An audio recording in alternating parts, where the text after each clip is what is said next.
ഇതിപ്പോ ശരിക്കും അറിയണ ആൾക്കാർ ആരാ ഇവിടെ ഉള്ളത്? ഇത് ഉണ്ടോ വില്ലേജ് ഓഫീസർ സത്യത്തിന്റെ സാറിനാകുമ്പോ എല്ലാം അറിയാം. സാർ ഇതിൽ ഞാനൊരു ആപ്ലിക്കേഷൻ എഴുതി വെച്ചിരുന്ന സാധനം അവിടെ കാണാനില്ലല്ലോ. സാർ അവിടെ ഉണ്ട്. അതെ സാറേ അതെ അതെ അതൊന്ന് തിരഞ്ഞെടുക്കട്. ഏത് സാറിന്റെ ആ ഫയലിന്റെ അകത്ത് ഉണ്ടായിരുന്നു സാർ. എന്തൊരു കഷ്ടാണ്, എന്തൊരു ഹാലാക്കാത്. ഇപ്പൊ ഞാൻ വന്നപ്പോൾ അങ്ങക്ക് ഇത് തരാൻ കണ്ട് നിങ്ങൾ ഇത്ര നേരം അവിടെ ഇരുന്ന് ഒരു കഷ്ടം.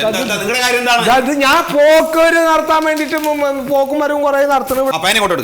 പേനൊന്നും എടുക്കാൻ പറ്റില്ല. ഇവിടെ പേന എടുക്കാൻ ഞാൻ പറഞ്ഞു നടുവ് വെച്ചിട്ട് പോയി. എഴുതൊന്നും വേണ്ടേ? എഴുത് പേനല്ലേ തകർക്കണത്. അതുകൊണ്ടാണ് ട്യൂബില്ലടോ. ഒരു ഹലാക്കാണ് റബ്ബേത്. ഇപ്പൊ നടുവേനക്കുള്ള മരുന്നുകളുടെ കാര്യം കൂടി കടയിൽ നിന്ന് മേടിച്ചോണ്ടാണോ അത് വേണ്ടത്? നിങ്ങളുടെ അടുത്തൊക്കെ ഇതൊന്നും കൊടുത്തേക്കാം. ഞാൻ എന്താ പുറത്ത് പിയ്യണോ? കൊടുത്തൂടെ? വല്ലാത്തൊരു വില്ലേജ് ഓഫീസ് തന്നെയാണ് റബ്ബേ. നിങ്ങളുടെ എന്താ മറ്റേ പോക്കുവരവല്ലേ? പോക്കുവരവല്ലേ? അതെ, പോക്കുമരവും തുടങ്ങിയിട്ട് കാലം കുറയില്ലേ. ഇതിലെ ആധാരം വേണം, മുന്നാധാരം, കുടിക്കട സർട്ടിഫിക്കറ്റ്, സ്കെച്ച്, അപേക്ഷ, അതൊക്കെ ഇല്ലേ? അതൊക്കെ ഉണ്ടായി. അതിന്റെ ഫോട്ടോസ്റ്റാറ്റും വേണം. ആ ഫോട്ടോസ്റ്റാറ്റും ഉണ്ടായില്ലേ? അതാ ഫോട്ടോസ്റ്റാറ്റ്. എന്താ ദേഷ്യം വരുന്ന ഫോട്ടോസ്റ്റാറ്റ് കാണുമ്പോ? ചെറിയൊരു കുഴപ്പമുണ്ടല്ലോ. എന്തോ ഇപ്പൊ നിങ്ങളുടെ ഈ മുന്നാധാരത്തിൽ കിടക്കുന്ന ആധാരത്തിന്റെ നമ്പരും ഈ പട്ടയത്തിലെ നമ്പരും തമ്മിൽ മാറ്റണ്ട്. ഈ പറഞ്ഞ അപ്പൊ നിങ്ങൾക്ക് ഇത് നേരത്തെ പറയാറുന്നില്ലേ? നേരത്തെ എങ്ങനെ പറയുന്നത്? നിങ്ങൾ ഓരോ സാധനങ്ങൾ കൊണ്ടുവരുമ്പോഴല്ലേ പറയാ.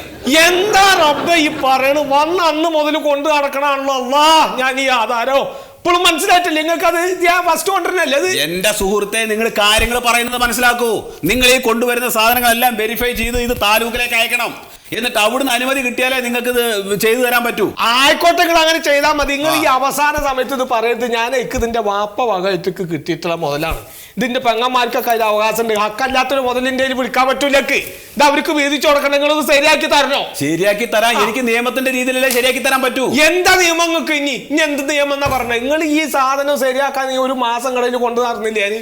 ഇക്കണ്ട കാലമായിട്ട് നിങ്ങൾക്ക് ആ നമ്പർ തെറ്റുണ്ട് പറയാൻ പറ്റുമോ? ആ സമയത്ത് നമ്മൾ നോക്കിയിട്ടില്ലല്ലോ. അല്ല, ഞങ്ങൾ അല്ലാണ്ട് ഇവിടുന്ന് ഇതൊന്നും ശരിയാക്കി കൊടുക്കലില്ലേ? ഇങ്ങനെ ചെയ്യുമ്പോ അതിന്റെ റിസ്ക് എനിക്കല്ലേ. അപ്പൊ ആ റിസ്ക് എടുത്തിട്ട് ചെയ്ത് കാട്ടോ ചങ്ങായി. അത് ശരി. അപ്പൊ പിന്നെ എനിക്ക് എന്താ ലാഭം? വേറെ ലാഭം. ഗവൺമെന്റ് ശമ്പളം തരുന്നില്ലേ നിങ്ങൾക്ക്?